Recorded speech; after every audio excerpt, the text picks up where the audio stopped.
Hello there, my very good friends. On this wrestling news video, we need to talk about Austin Theory. WWE have doubled their ticket prices in the last couple of years. There were plans at one point for Fraxiom to split up. And a major update on Mustafa Ali's TNA contract. I'm Adam Wilborn. I'm Andy Murray. There's a H in the middle of my name, and it stands for hacker. Ooh, the dog. Yeah. Just normal men, that's the other one, isn't it?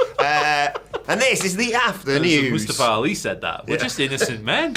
He was on the kids' TV show. It was great. Right, let's talk about blooming Austin Theory, right? Yeah, what's going on? He's a geezer who, he's not a geezer at all, he's 28.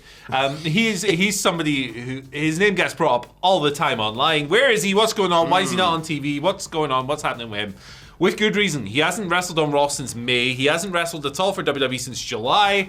There has been talk that this gentleman is injured. Yeah. That's why he's been away. But there was like the Grayson Waller split that took about 2 years and then finally happened off camera for Austin Theory. Big G's in the New Day now, isn't he? Yep, Big G.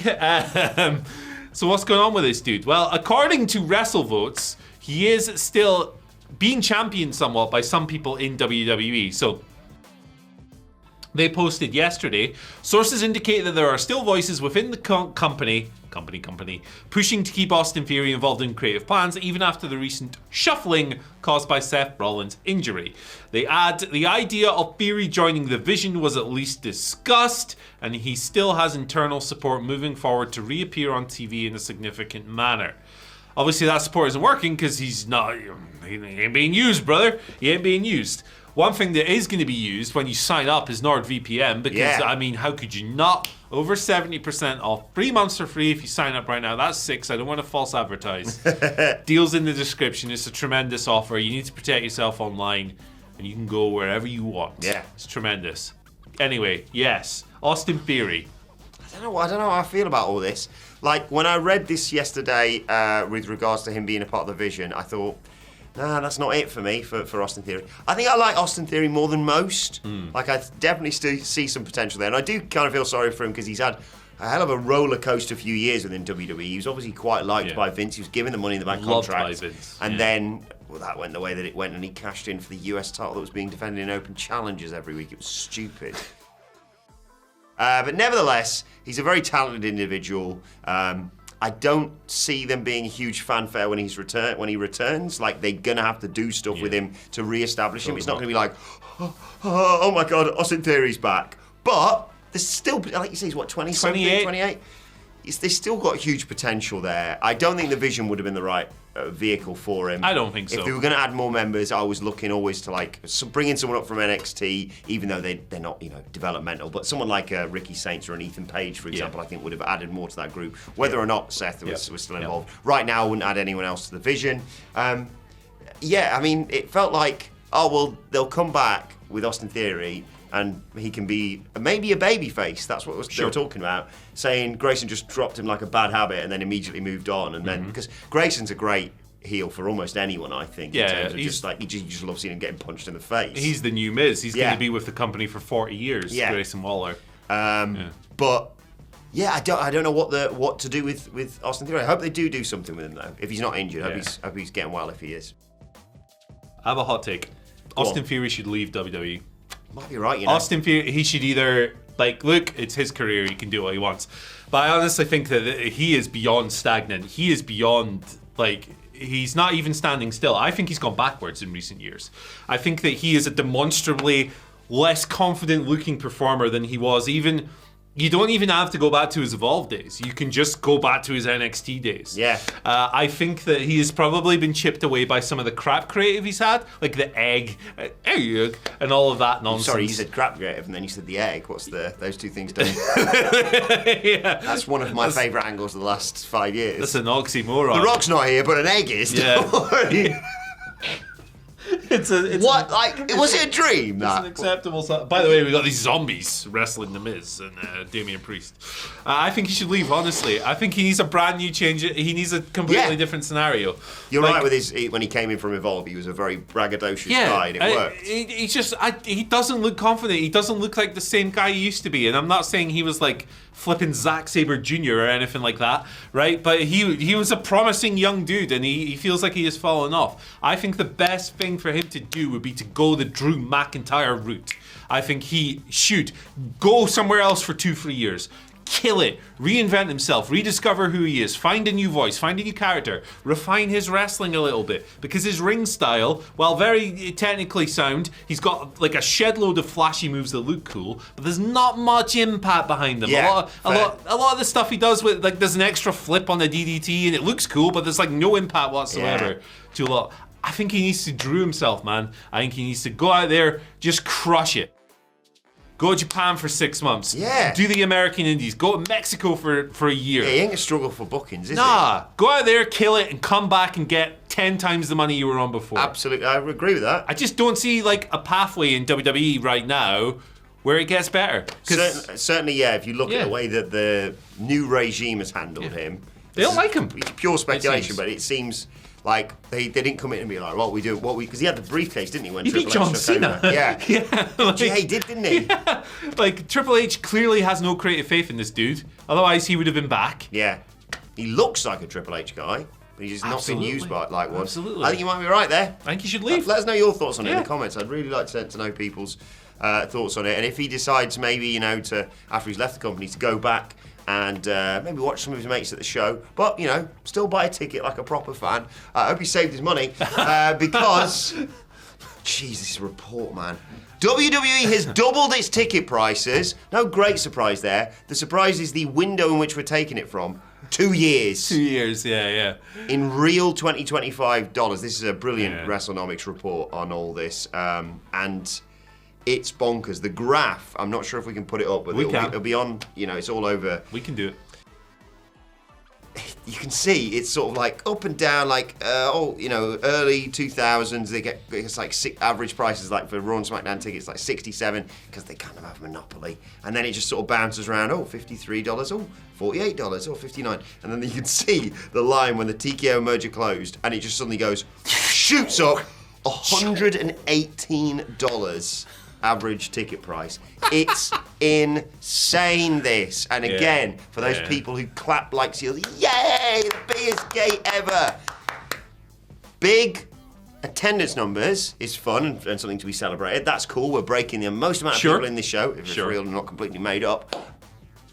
The money side of things does not affect you, and this company is going to be absolutely fine, even if they charge $30. Yeah. They are making money. They can't spend it fast enough. Anti-fan nonsense, and like demand hasn't wavered at all, which means it's going to keep going and going and going. The geezer, there's lots of geezers in this I know what video. you mean, though, yeah. Two of them right here. Is it Shapiro, I think his name was, recently at a conference was like, we're just going to, ticket prices aren't where we want them to be. Bloody family-friendly prices over here. Yeah, they used to be family-friendly. We're going to make them not family-friendly. Do it? And look, they're... Why rock the boat? I mean, I know why, it's capitalism, but... Yeah.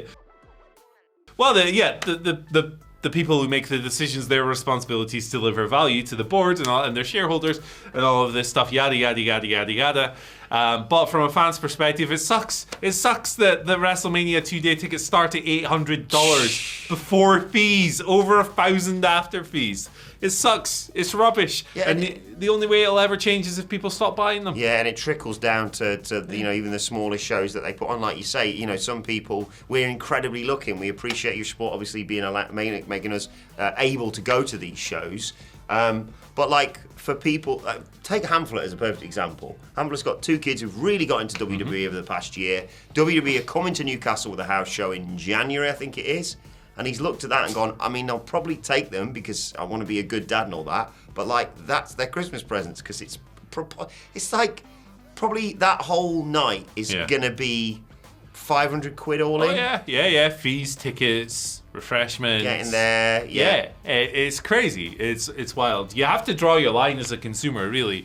I mean, for some people, the WrestleMania ticket, let's say they want to buy a $2,000 ticket, that's fine to them. They will deem that value the worthwhile and all of that stuff. But the fact is that the people who cannot afford to pay these extortionate fees are just going to be priced out of wrestling shows, and that to me is lame.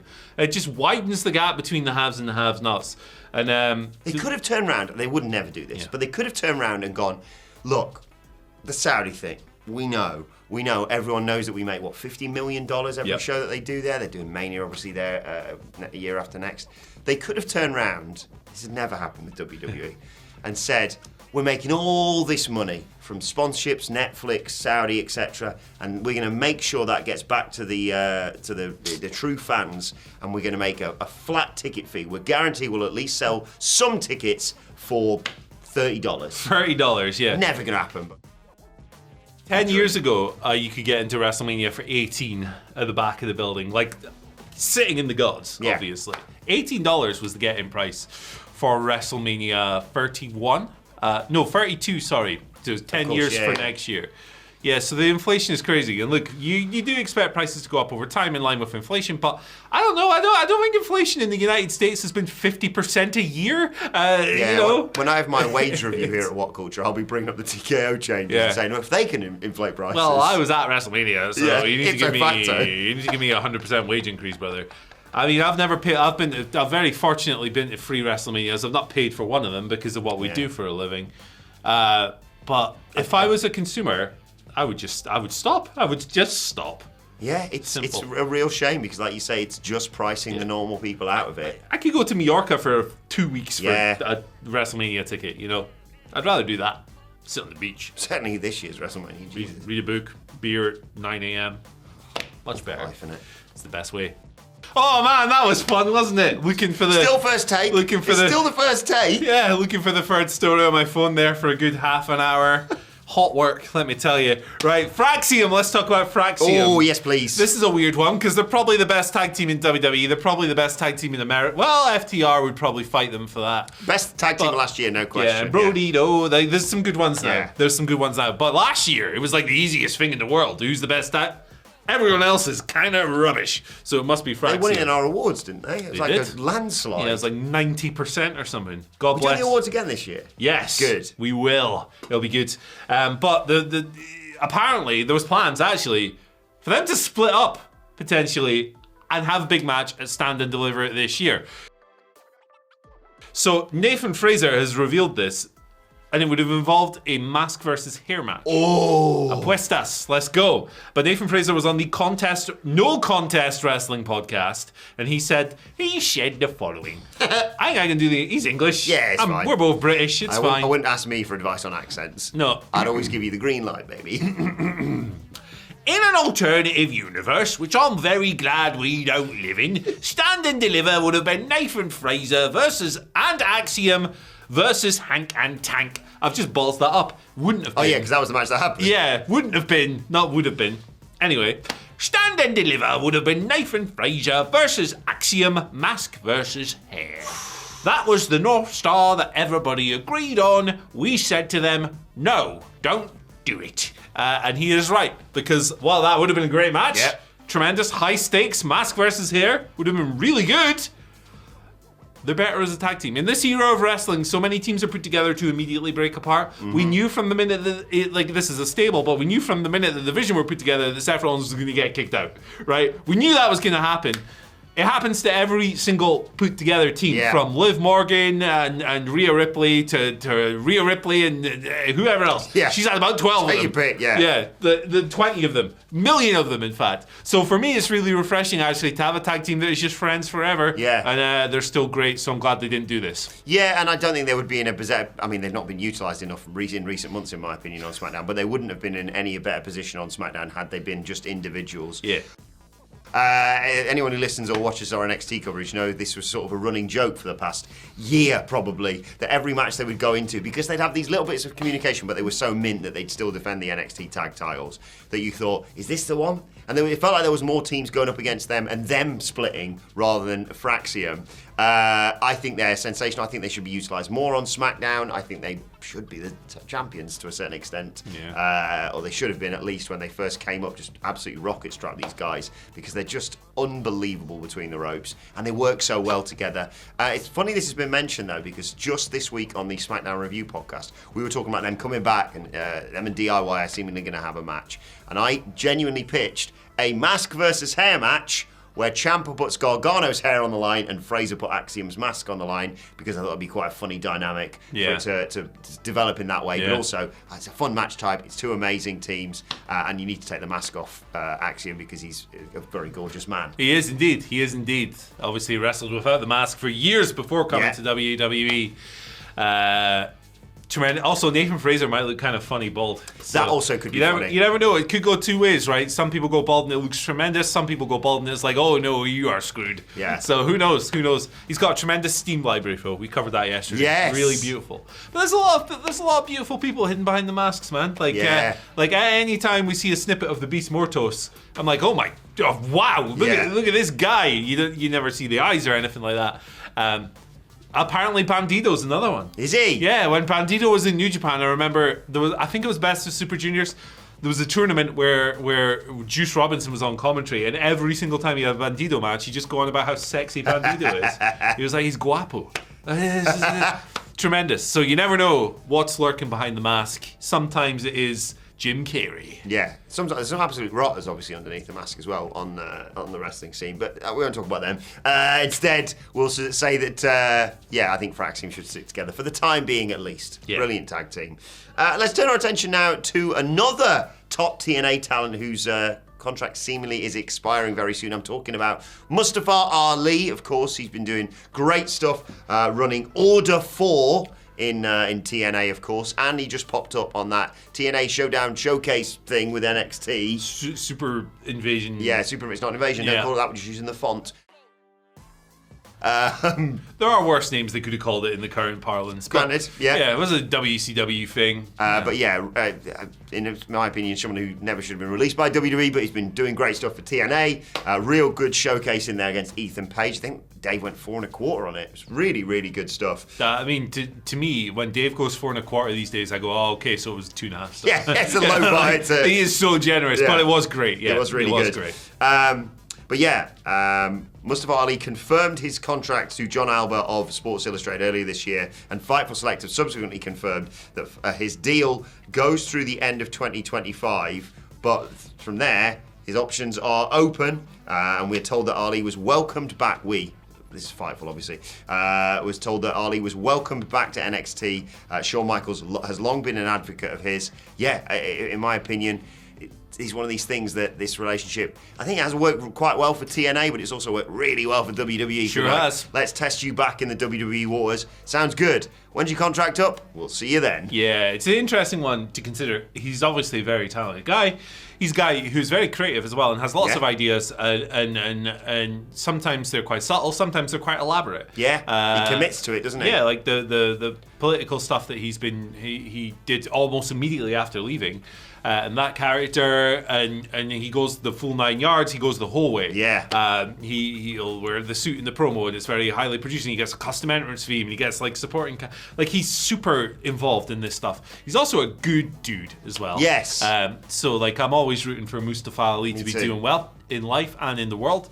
I wonder what his next direction is. WWE is an interesting one to consider because he's been there before and they didn't use him. Right, that much on the main roster. He could go to NXT, but then it's kind of like, well, you can be in NXT, but it's a developmental farm. Yeah. Is he going to be content with being like the veteran presence on the roster who isn't really elevated? Could be world champion in NXT. He could, but then you're wrestling. Again, there is a ceiling. I love NXT, but there is a ceiling. Yeah, it's in front of 100 people in the performance center, and right? That big AC unit, don't forget. Yeah, of course. Goosh. That they all direct their promos towards. Goosh. I tried to say gosh, I said goosh. Yeah. So I don't know what his next move is. I hope he's signed. I hope he's signed by a bigger company than TNA. I'll say that. I think it's going to be WWE. I'm sure AEW would be interested because, like you say, he's absolutely sensational between the ropes.